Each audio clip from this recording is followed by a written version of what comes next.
আসসালামু আলাইকুম ভিউয়ার্স, আশা করি সবাই ভালো আছেন। ভিউয়ার্স, আজকে আমি আপনাদের সাথে শেয়ার করব কিভাবে আপনি আপনার টেলিগ্রাম অ্যাকাউন্টের রিংটোন চেঞ্জ করবেন। হ্যাঁ, ঠিকই শুনছেন। আজকের ভিডিওটা যদি আপনি পুরো কন্টিনিউ করেন তাহলে আসলে জানতে পারবেন যে কিভাবে আপনারা আপনাদের টেলিগ্রাম অ্যাকাউন্টের রিংটোন চেঞ্জ করবেন। তো আর কথা বাড়াচ্ছি না, সরাসরি আপনাদের নিয়ে যাচ্ছি এই টিপসে। তো এই জন্য আপনারা আপনাদের টেলিগ্রাম অ্যাকাউন্টটি ওপেন করবেন। ওপেন করার পর আপনি উপরের 3 লাইন আইকনে ট্যাপ করবেন। সেখান থেকে আপনি সেটিংস আইকনে চলে যাবেন।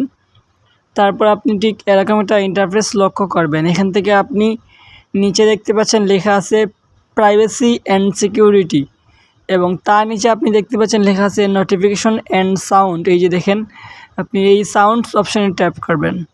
তারপর ঠিক এরকম একটা ইন্টারফেস শো করবে। এখান থেকে আপনি নিচের দিকে যদি লক্ষ্য করেন তাহলে এখানে দেখতে পাচ্ছেন কলস এবং ভাইব্রেট আর রিংটোন। তো এখান থেকে আপনি এই রিংটোন অপশানে যদি ট্যাপ করেন তাহলে এখানে অনেকগুলো রিংটোন আপনার দেখতে পাবেন শো করবে। এখান থেকে আপনার যে রিংটোনটি আপনার পছন্দ হয় আপনি জাস্ট ওই রিংটোনটি এখানে অ্যাড করে নেবেন। এখানে আশা করতেছি আপনারা এখান থেকে আপনাদের যে রিংটোনটি পছন্দ হয় সেই রিংটোনটি আপনি এখান থেকে সেট করতে পারবেন, ঠিক আছে। তো সেট করার জন্য আপনি যে কাজটুকু করবেন, এখান থেকে ধরেন আপনি এই রিংটোনটা আপনি দিবেন, জাস্ট এটার উপর ট্যাপ দিবেন। ট্যাপ দেওয়ার পর আপনি নিচের দিকে একটি অপশন দেখতে পাবেন, এখানে লেখা আছে ওকে নামে। তো তার আগে আপনি অবশ্যই এই রিংটোনে ট্যাপ করার পর আপনার রিংটোনের সাউন্ডটা কেমন বা এখানে রিংটোনের কোয়ালিটিটা কেমন সেটা আপনি লক্ষ্য করবেন বা শুনতে পাবেন।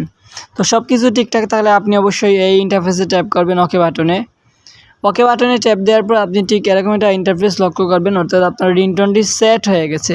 আপনি যদি এখানে লক্ষ্য করেন তাহলে আপনার রিংটোনের নেম যেটি রয়েছে সেটি কিন্তু এখানে শো করবে।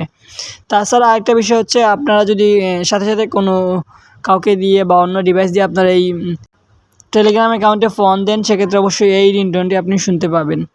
তো এই ছিল আসলে আজকের টিপস অ্যান্ড ট্রিক্স। এটি আপনার কাছে কেমন লাগলো অবশ্যই কমেন্টের মাধ্যমে জানিয়ে দিতে বলবেন না। আর ভিডিওটা ভালো লাগলে অবশ্যই একটি শেয়ার এবং সাবস্ক্রাইব করে পাশে থাকবেন। আজকের মতো বিদায় নিচ্ছি। ওকে, দেখা হবে পরবর্তী ভিডিওতে। ততক্ষণ ভালো থাকবেন, সুস্থ থাকবেন। আল্লাহ হাফিজ।